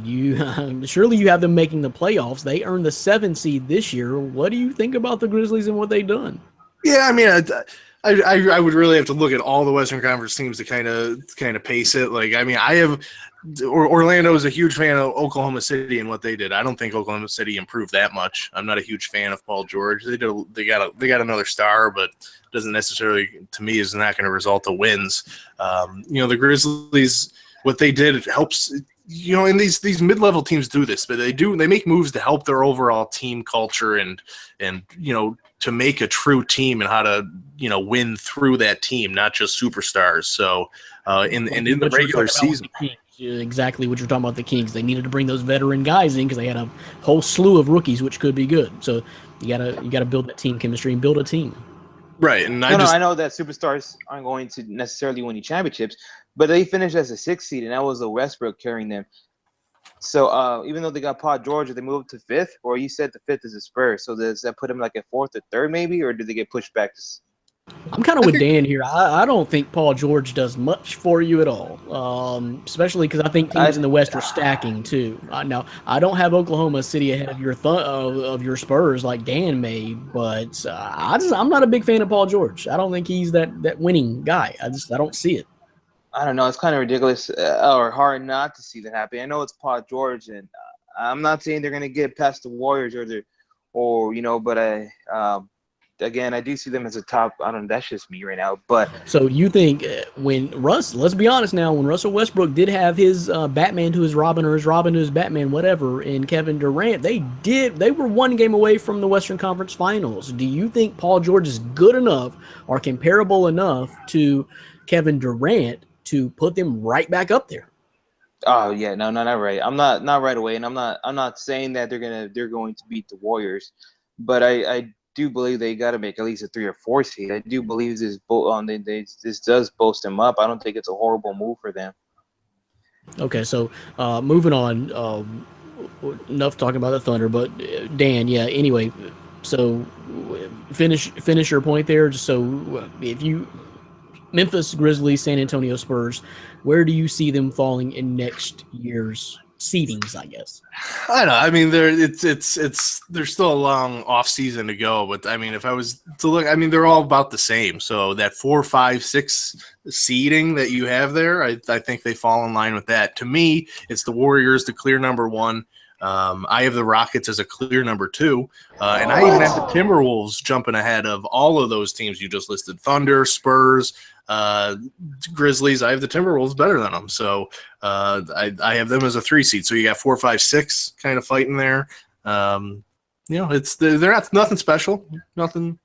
Okay. They're like a Taj Gibson compared to the Warriors. Okay, don't go back at him, Orlando. I know you want to. We got to move on. We got to move on from that. So that's where Dan ranks it. But I got something for you real quick. I think y'all really messed up when you did not get CP3, Kyle Lowry, or Ricky Rubio in a deal this offseason. I think y'all desperately needed that point guard. And I love Rudy Gay. You could have had the other guys that I just mentioned, the point guard, even with signing Rudy Gay. But I think you guys missed the boat on some good point guards this offseason, and I think that's exactly what you guys need to put you back battling even Golden State, harder when you're talking about a Western Conference Finals. I think if y'all could have landed one of those 3 big fish, particularly CP3 and Kyle Lowry, Ricky Rubio was just, I think, fit good. I think he kind of fit what you guys do.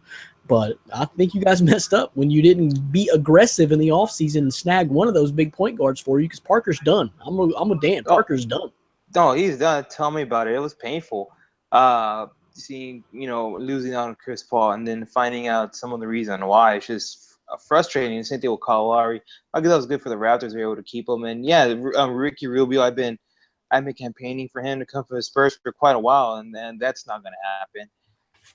And I was actually surprised that we got Rudy Gay, because I think the first time he swerved us, they were originally having meetings with the Spurs, him and his agents, and then they put the Spurs on hold because they were talking to some other teams, and they finally decided to sign with the Spurs. So, well, I think CP3 actually messed up. I think he should have went to San Antonio. I think if he's considering a championship and money and playing with a winner, then he messed up. He would have fit in a lot better in San Antonio than Houston. Just my opinion. I think he's the one that messed up there. But you both kind of, messed up. Yeah. At the end of the it is what it is. But at the end of the day, we could have got that 1 or 2 good years off of him. That was painful. I would have loved Chris Paul coming down here, but it is what it is. I still don't see how the hell the Rockets are getting a 2 seed. That's just I don't know how that happens. Oh, yeah. Yeah, I don't know. CP3's in that Carmelo category to me, Dan. I don't think he makes it to my winner. Oh my God, come on now. Carmelo? Okay, you got There's only one basketball. $10 Wait. from that lottery ticket has gone to your head. Hey, quick Yeah. checkup on the lottery situation. We're still sitting at $10. We've scratched off 3 rows, 1 to go there. Will I win $1 billion? And I may buy the podcast and kick Dan off of it if he's talking trash. Good. I'll take that. I'll take that billion and run, bro. I'm out. I didn't say $1 billion. Okay, I'm cool. spending all my money tonight, but Willy Wonka $10 scratch off. I'm trying to be like the chick in California today and win it big. So I still got chances there. 5 chances for $1 billion. We'll see what happens. But we're about to get into NFL football and talk NFL fantasy and answer your mailbag questions coming up next. You are listening to and watching My Fantasy Podcast from MyFantasySportsTalk.com. Live on YouTube. You're probably catching the replay on YouTube. You're probably listening to us on SoundCloud, on WBLZSports.com, or on the website, clicking and watching and listening and all that. So appreciate it. Brandon Reed, Dan Shaw is here, and Orlando Torres is here. Those guys are right there. And it's the Jackpot Show. I'm scratch off winners all day long. I've already got $10, y'all, 10 whole dollars, and we got a lot more to go for the end of the show. But we got to get into NFL mailbag questions and NFL fantasy before we get started counting out my billions. But so what I really want to talk about first, guys, because we got several good fantasy questions to talk about from the NFL, but I wanted to mention you guys' great work on the website right now. Dan, we got a 5 fantasy football bust in 2017. Check that out by Dan Shaw. What? Also, that was a great article by Dan, but I will argue against JJ being a bust. I saw That that. kind of stuck out to me a little bit too. I forgot Dan. I was going to comment back on He's that. their but workhorse. He proved it. He's going to get the carries next year, man. What do you? Can I just explain? The Dolphins have the 25th worst offensive line ranked, and it's based off of the value where he's They being did last drafted. year too, didn't they? I mean, the offensive line didn't change that much, did it? I mean, he busted huge ones last year. They traded away their franchise tackle and Brandon Albert, and when the Pouncey brother, whichever one, Maurice, Marquise, whatever, they're kind of like the Morris brothers in the NBA.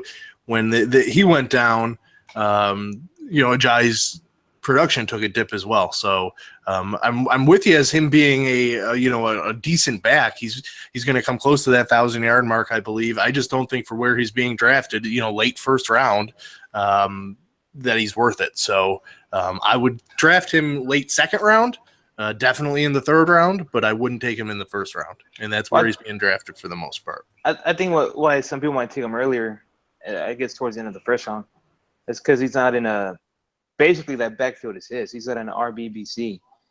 So I think that's probably what's boosting him up a little bit more, because he's in one of those rare teams that you won't see a running back by committee.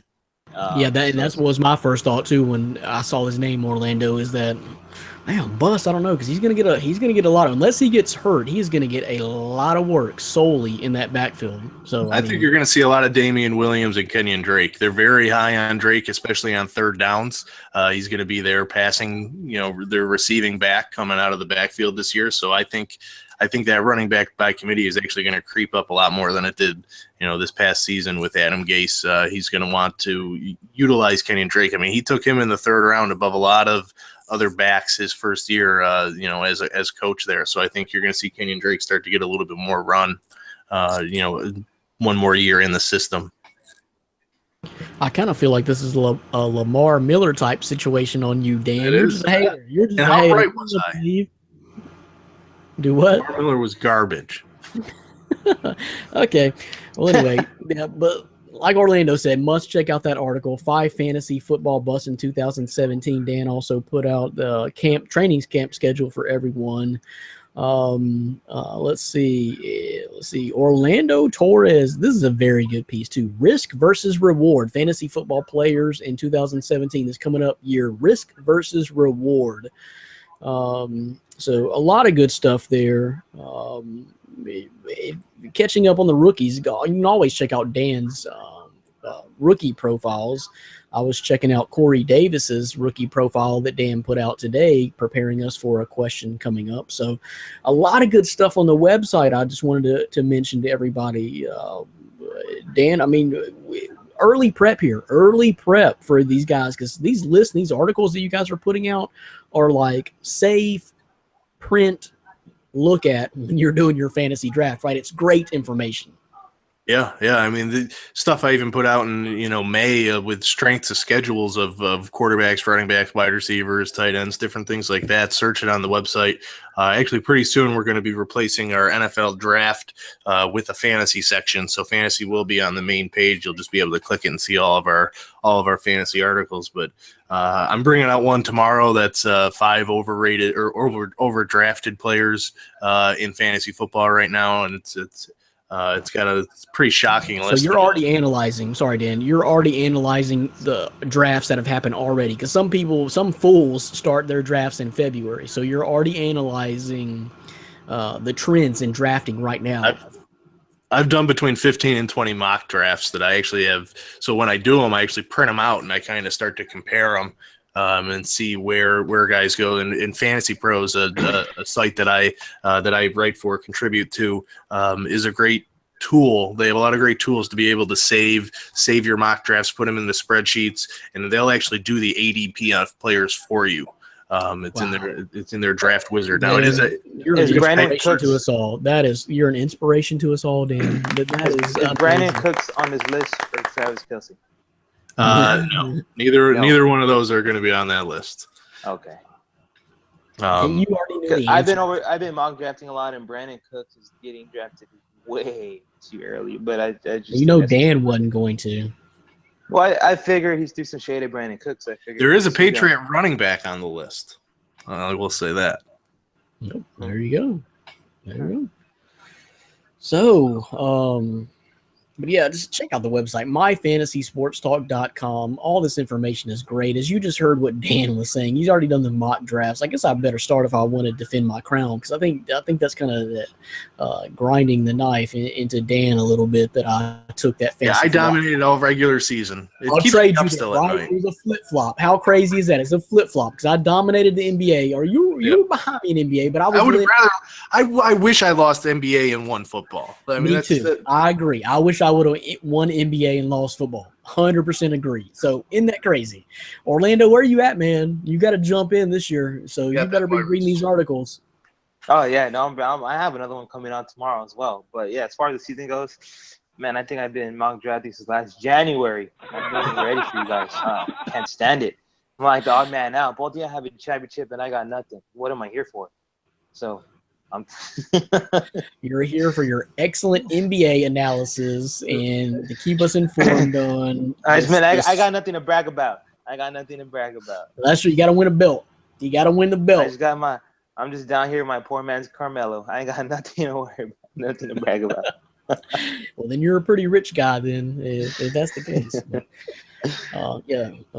You better read those articles, man. And another guy who's going to read those articles and submitted questions for us because he keeps up with us and appreciates the show. We appreciate you. It's Mike Riggle. Emmanuel Sanders will be a top 10 wide receiver this year. This must be a friend of Nick Purton's. Emmanuel Sanders will be a top 10 wide receiver this year. Definitely ahead of D. Thomas. Why, you ask? Because he has a better rapport with Lynch and he cut out chicken nuggets from his diet. Yo, that is hard to do. Agree? Says Mike Riggle. Who wants to go first? I mean, I certainly can't cut chicken nuggets out of my diet. I'll say that. Well, what about good job, Emmanuel Sanders? Yeah, but what? Okay. I mean, I need them chicken nuggets, That's but conversation we can. It's like a part B question. Can we cut out chicken nuggets from our diet? Can I cut out pizza or wings from my diet? And I'll say no. But let's talk about the actual fantasy football perspective from Emmanuel Sanders, top 10 wide receiver. Yeah, I mean, I definitely don't see that happening. I don't see him as a top 10. I can get with you a little bit on the fact that Emmanuel Sanders could have a better fantasy year than Demaryius Thomas. I'm not sold on him being the better fantasy option out of those two. Similar to kind of what he mentioned, if he does have a better rapport with Lynch, I don't personally know that, so I can't really speak too much on that, but that would obviously help. I just think the type of receiver that Sanders is, he's going to be cutting over the middle, kind of doing those shorter routes where Lynch, kind of learning the system. It will be his second year. I'm sure he's going to kind of throw those short to intermediate passes to get comfortable, and they're more likely going to be to Sanders rather than Thomas, who's kind of that deep ball threat. Lynch does something that I don't think he was the best at, is his long ball accuracy. So those short to intermediate passes, I think, are going to help Sanders. Top 10 would be ideal. I mean, if you're drafting him, because you're going to be able to get him in the middle rounds. But I think top 15, more likely top 20, is probably where you're going to see him land, between that 15 to 20 range, if he is having his great year with Lynch. But the Broncos quarterback situation is kind of that unknown. So his value, and both receivers last year struggled because of that inconsistency at quarterback. So if they can get solid quarterback play, they're top 20 receivers. If not, I mean, I think they were outside the top 20 last year. Yep.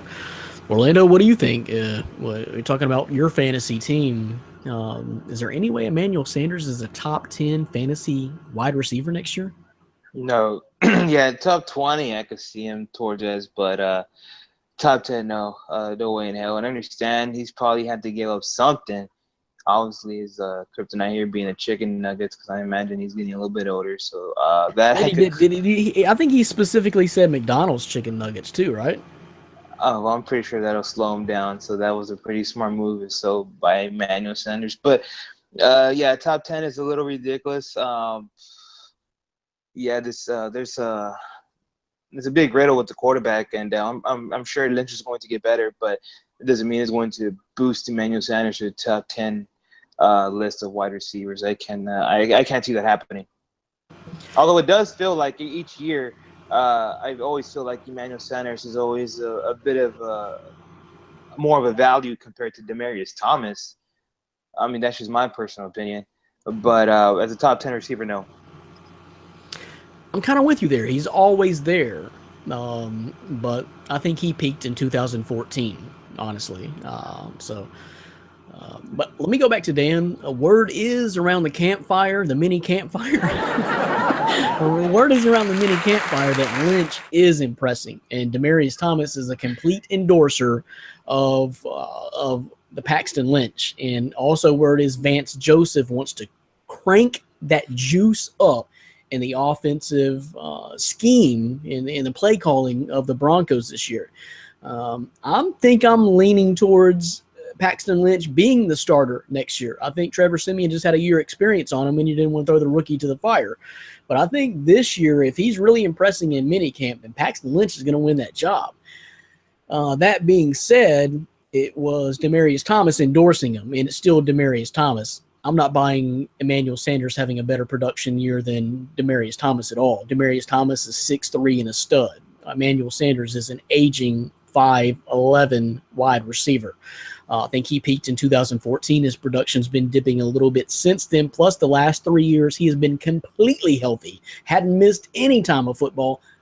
That's rare for a 5'11" wide receiver. So I would look for that to maybe play a part of it. So I'm not going to predict that he's going to have a better year than Demaryius Thomas at all. You can't convince me of that. So it's still Demaryius Thomas's yard. He's the big dog in the yard. And I think he'll be the guy. Now, I do kind of agree with Dan. I think maybe top 20 to 25 wide receiver, yes. But I wrote out a little list for you, Mike, and it goes a little something like this. Antonio Brown, Odell Beckham Jr., Julio Jones, Dez Bryant, Amari Cooper, Mike Evans, A.J. Green, Jordy Nelson, DeAndre Hopkins, Michael Thomas, Tyreek Hill, Julian Edelman, and T.Y. Hilton. That's 13 names for you. No way in hell Emmanuel Sanders has a better year than any of those guys, barring injury.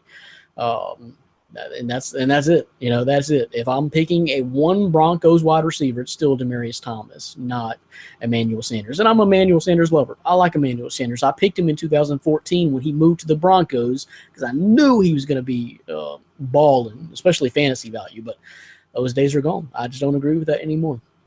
So appreciate the question, Mike Riggle. Let's move on. The next one comes from John Bush. In my 20-man dynasty league, damn, that's a deep league. 20-man dynasty league, I was offered this trade. Trade my Matt Forte and Eric Decker for Franks Gore and Sammy Coates. Thoughts? John Bush? You want to answer John Bush, Dan? Yeah, I mean, this is kind of a tough one. Both, none of these players are, jumping out of the page at you in fantasy. I mean, I understand it's a 20-man league, so depth is kind of what matters here. I guess I'm leaning towards the Frank Gore, Sammy Coates side. Frank Gore in Indianapolis, that the Colts running back situation is always a mess. So right now he's still the guy that's probably going to get the bulk of the carries. Might not be very successful doing so, but with Matt Forte, I mean, he's basically the backup. Bilal Powell is going to be that guy, I think, that gets most of the touches in New York. And then it basically comes down to Decker and Coates.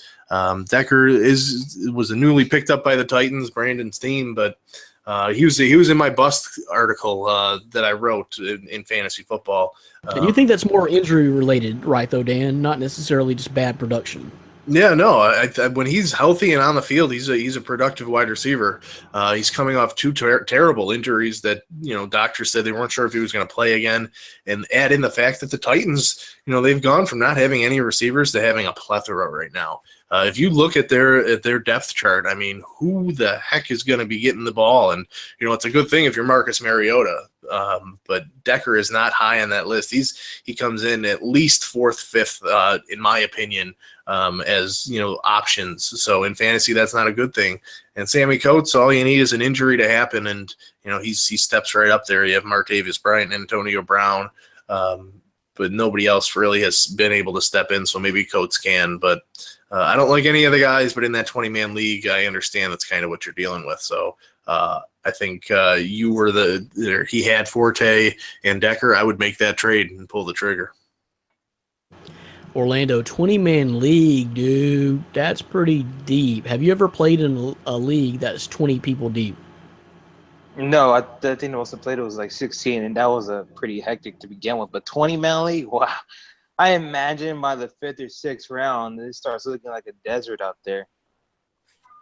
Yeah, you got to be looking pretty bottom of the barrel there. So what would you tell John Bush here? He has Matt Forte and Eric Decker. The trade proposal is for Frank Gore and Sammy Coates. Would you take it? Yeah, you're basically upgrading from Matt Forte to Frank Gore, and I know Frank Gore is getting up there. But if I learned anything from fantasy football, is that Frank Gore is going to outlive us all. The guy just keeps on doing it. I'm not going to say he's going to keep rush for 1,000 yards or anything like that this season, but the fact that he's still the starter there in Indy compared to Matt Forte coming off the bench, and I would take that upgrade. And Sammy Coates, Antonio Brown's running the show down there, and I know Martavis Bryant's coming back, but Sammy Coates had some pretty good games last year. They of course they're unexpected, when they're going to happen, but he has shown flashes that when needed, that the guy could step up. I know he had some trouble, holding on to the ball a couple of games, but we did see Sammy Coates do some couple of stuff. So I would do that trade, and I would do that before whoever else is sending that trade changes his mind, because Matt Forte and Eric Decker, I could imagine he's kind of just wanting to dump them off somewhere. All right, John Bush. Well, there you go. You know what I'm going to do? I'm going to totally confuse you because I'm going to go the complete opposite way of these guys. I don't believe what I'm just hearing right here. Now, man, Frank Gore, I am so not a fan. He's so done. He's 30 plus, and the Colts are a mess. Mark my word right here. My word right here is that the Colts are going to finish last in the AFC South. That is my word. they're going to be a mess. I don't like Frank Gore at all, and Coach is going to play at least What? third. No, he's going to play at least. Coach is going to play at least third fiddle on the Steelers. No, wait, Frank Go Gore. ahead. Okay. Go ahead. Frank Gore, man, are you kidding Wait, me? let me tell you. You're going to trust a 30-plus-year-old running back on the Indianapolis Colts who don't run the ball. He is a period. fan of Marshawn Lynch and Adrian Peterson, you have to remember. I will say The Frank Colts Gore don't only run needs the like ball, 800 y'all. rushing yards to move up to like 4th all time on the list. So We're not talking about a career here. We're talking about a 30-plus-year-old running back on a team that does not run the ball. They don't run the ball. They're a mess. I'll take Frank Gore. Yes, I'm a fan. Okay, you take Frank Gore. I'm taking Matt Forte. He's the most productive fantasy person on this list, period. Sammy Coates is going to be playing at least third fiddle in the Steelers behind, of course, Antonio Brown and even Martavis Bryant. Martavis Bryant, you got to remember, I think Coates kind of stepped in a little bit because he missed action. So I even think that he's going to be battling Darius Hayward-Bay, who stepped up as well as Sammy Coates did last year, and even the rookie Juju Smith-Schuster, if you want to go that far. So I'm not a Sammy Coates fan. Matt Forte is the biggest fantasy production guy on this whole list. Do not get rid of him. And I think Eric Decker, if he can stay healthy, will get some production. I think that's a wash as far as Sammy Coates and Eric Decker goes. Dan's right about the depth now of the Tennessee Titans, which thank you, John Robinson. You have put together a squad. They definitely have depth now, and I love it. And no, I'm not trading Matt Forte for either one of those guys. Just let's temper our expectations on what Forte brings. Frank Gore has had a 1,000-yard season sooner than Matt Forte. He's been many years removed from it as well. So he's aging, and he's not guaranteed as many touches in New York. That's the only if I was going to choose one of them on my team, I'm going to go Matt Forte. But I just think guaranteed touches, Gore is going to get more and probably be a better fantasy option. I completely disagree. Have you seen the Jets' depth chart? They have nobody. Matt Forte busted out at the end of last season. From drafted Elijah McGuire. Everything I'm seeing says Matt Forte is clear-cut number one. Yes, Bilal Powell will get carries, maybe split carries at the most, but Matt Forte is number one. There's one thing for sure that Matt Forte is going to bring. John Bush is that Matt Forte is going to bring him a headache each Sunday because Matt Forte is going to be on the list with some bad hamstrings. That's it. Maybe so. I mean, he's getting older, of course, but like I said, Frank Gore is too, and the problem is that the Colts don't even attempt to run the ball. But Matt Forte is also a pass-catching weapon out of the backfield. I love his versatility. He is, like I said, as far as fantasy production goes, Matt Forte is by far, to me, the biggest producer of all four of these guys on this list. No, I don't take that trade. No, I can't. No, I keep Matt Forte and Eric Decker, the former Jet, the Jets. Benny and the Jets is what I keep. John Bush. So let's move on. Sorry to confuse you, but that's what we say. 2 against 1 there. You make your own decision. Hopefully we helped them. I don't know if we did or not. So let's move on and talk about my Tennessee Titans, baby. The next question comes from Jim Pirtle. Who is the Titans wide receiver to own in fantasy? They have a lot now, like Dan was just saying, and I have no clue what Farty Malarkey, I don't know where that came from. Does Mike Malarkey have a flatulence problem or something I didn't know about, Dan? Have you wrote an article on that or heard anything about that? No, it made me laugh. It was good. It made me laugh. Farty Malarkey. Very good, Jim Pirtle. But anyway, yeah, a lot of guys to play, a lot of choices to make there. Who's going to be the Titans' number one receiver to own in fantasy, Dan? I'm going Rashard Matthews. He kind of bursted onto the scene last year, becoming Mariota's favorite target. They drafted Corey Davis 5th overall. Rookie receivers sometimes need a little bit of time to kind of translate to the NFL system, kind of build that rapport with the quarterback. Matthews almost had 1,000 yards last year, was looked at in the red zone actually quite often. He had 9 touchdowns. So I think he's going to be your possession guy, especially in a PPR league. Matthews is going to be the guy to own. I will tell you one thing, though. I mean, Corey Davis is gonna be drafted, and he's going to become probably a pretty solid pro. But Taywan Taylor is turning heads in OTAs and minicamps from what I've seen and read. So he's a guy that kind of stood out to me, scouting the prospects leading up to the draft. He's out of, I think, Western Kentucky, and he can flat out play. So I wouldn't be surprised if you see Taiwan Taylor, however you want to say it, him slide into maybe the 3 or even number 2 role with the Titans this year. But Rashard Matthews is my number 1, and then Taylor's actually my number 2 wide receiver to watch out for and own. Woo! Orlando, you got an opinion on the Titans wide receivers this year? For what it is right now, I'm going to go ahead and stick with Matthews as well, number 1.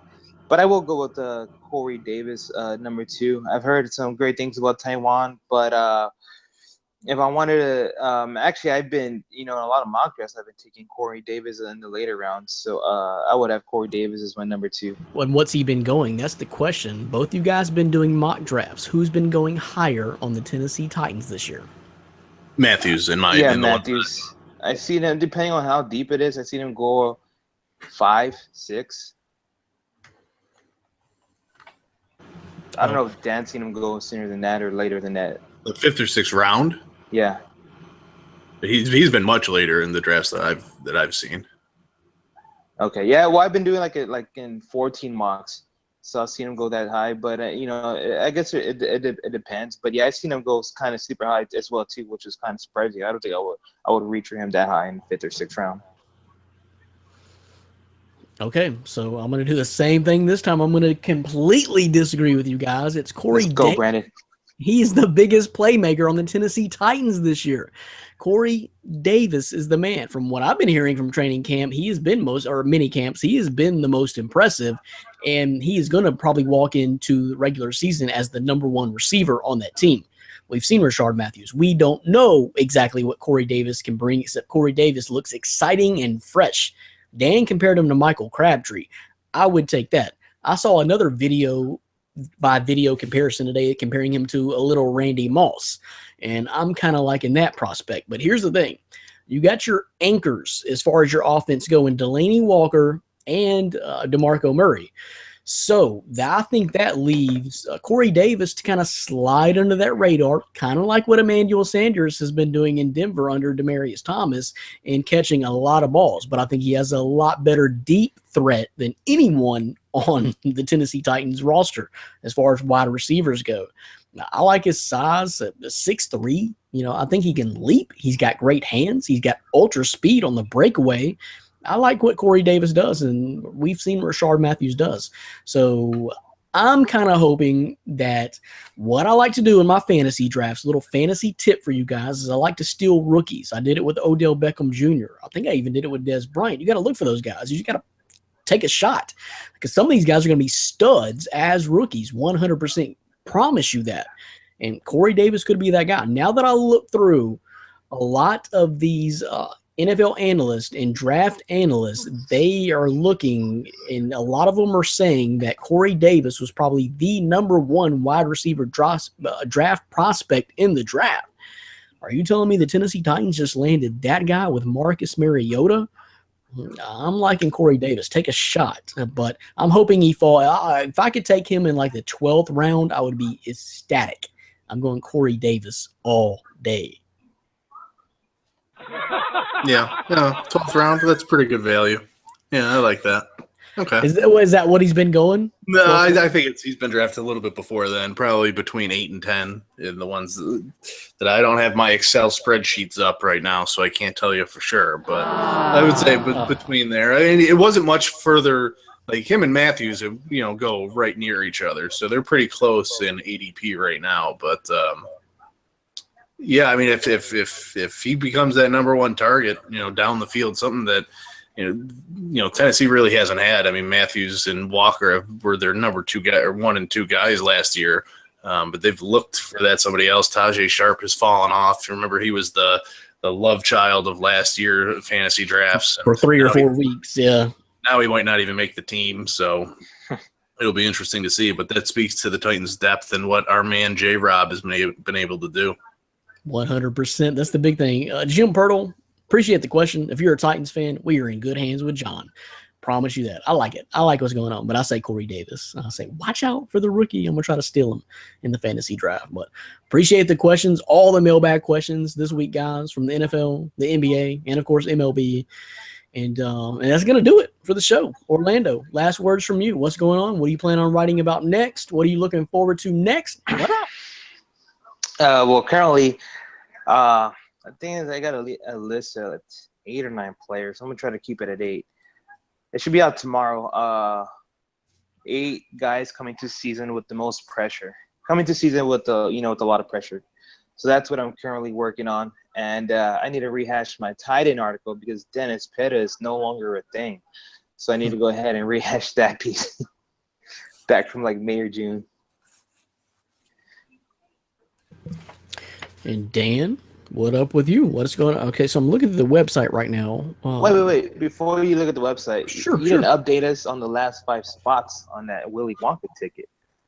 Did you win in Billy Bucks already and just haven't informed us? I was going to get to it. I hadn't left the podcast, have I? I haven't. So, sounded like you were trying to get out of here. No, that kind of lets you know. Yeah, that kind of lets you know. I was trying to get out of here because Dan has a commitment and has to go. But if you guys want to know, I got my money back. The Willy Wonka paid exactly $10 right there. That was the only thing. But hey, so I'm still with you guys. Sorry, the MFST jet will not be purchased this week. Sorry. We got another chance next week. And that's a great idea, Orlando. We're going to keep this thing going. It's the $10 My Fantasy Podcast jackpot ticket. That's hopefully it'll keep going until we run out or we get ahead. We'll see what happens. But Dan, looking at the website, man, a lot of good stuff right now. Ashley Rose is back. She's been busy covering all the wrestling. I know Orlando keeps up with, and a lot of our viewers do. It's been hot stuff. The Great Balls of Fire, believe it or not, that was the name of a pay-per-view recently this Sunday. And so that's been hot. And American Ripper story out. Clint Eastwood's got a new film out where real-life American heroes are going to be in the actual film. Jeffrey Loria, in case you haven't seen, will be selling the Marlins. It's always a dumpster fire, like always, fire sale every 2 years with the Marlins. Now it's actually the Marlins being sold, $1.17 billion. So a lot of stuff going on the website right now, Dan. A lot of variety of things. Yeah. I mean, we're covering fantasy football, all the NBA free agency, the entertainment section blowing up. I mean, I even crossed over and wrote a couple entertainment articles, which isn't my usual norm. But Food Network Star, that gets you, man. That Food Network, it's addictive, and we've had one of the contestants on that show is a fan of our website and podcast. So I've kind of crossed over and done some entertainment writing for him, covering that show specifically, and it's done well. Jamie Nixon, another one of our writers, knows him personally, and she's been doing great work covering that. So entertainment section always doing good. As you said, wrestling with Ashley Rose coming and writing that NXT. I mean, I didn't even know half the stuff that she's talking about existed. She wrote a piece, NXT Greatest Matches today, which was pretty cool to read. It's a Blu-ray DVD coming out. Yep. So that was pretty cool. She kind of breaks it down of what to expect there. So definitely pretty cool stuff on the site. A whole different variety, as you were saying. So check it out. And another thing is, like us on Facebook and follow us on Twitter. This week alone, we've had 150 new likes on the Facebook page. So we're definitely starting to get that social media presence going. So definitely keep liking us, share the page, and follow us on Twitter. You'll see it probably at the end of this article on the site if that's how you're listening to us. So things are growing, and football season is only coming so quicker. So that's our busy time of year. We're going to get your fantasy football info out there daily. And like we were talking about it, for sports fans, the seasons and years fly by like that because we're following so much. But It is a joy. We're going to get to it. All the NFL season, again, is just around the corner. So we're going to be releasing more NFL fantasy articles and talking more about that on the podcast as the weeks to come. Leading up to your fantasy draft, hopefully you weren't in a dumb league and drafted like in February or March. But so next week, that's going to be the plan. We're going to have more fantasy football prep for you, get you guys ready for the upcoming fantasy football season, of course. Going to talk MLB, cover that, talk about fantasy baseball in the back half of this season, maybe win me and break the tie over Dan, fantasy baseball champion. That would be the ultimate upset. I got to tell you guys. If my team doesn't win the championship, yes, that would be a huge upset. It's domination. It's the first baseball league I've ever played in, okay? You're doing good. You're doing great. You're not my baseball knowledge is just so elite. It just happens. You are killing. You're killing much like I did in basketball, but didn't win the championship. We'll see. But as always, of course, we're going to cover MLB, whatever breaks in the NBA, and we'll answer your mailbag questions, whatever you want to talk about. I don't really care. Whatever sport. It doesn't matter. Just submit a question. If it's funny, if it's even insulting, we're not above shaming each other on this show. So submit the questions. We don't care. We love it. But anyway, thanks for giving us a click, a listen, and a watch live on YouTube, replays on YouTube. Of course, we're on SoundCloud. We're on iTunes. We're on WBLZsports.com every single week, live on Friday, but replays all throughout the weekend, all throughout the week. So check out WBLZ Sports. And most importantly, of course, you guys, if you're not already, check out myfantasysportstalk.com daily. Why go anywhere else for sports and entertainment daily? Why? I mean, that doesn't make any sense because we're providing it all for you. So it's one stop and all the information you can handle. So appreciate it. Thanks to our main man from San Ann, Orlando Torres, for joining us. We'll see who we can add to the mix next week on the podcast and expand the coverage for you and get you more opinions from our writers here at myfantasysportstalk.com. So appreciate you guys. For Dan Schalk, I am Brandon Reed. See you next time. See you later, podcast peeps.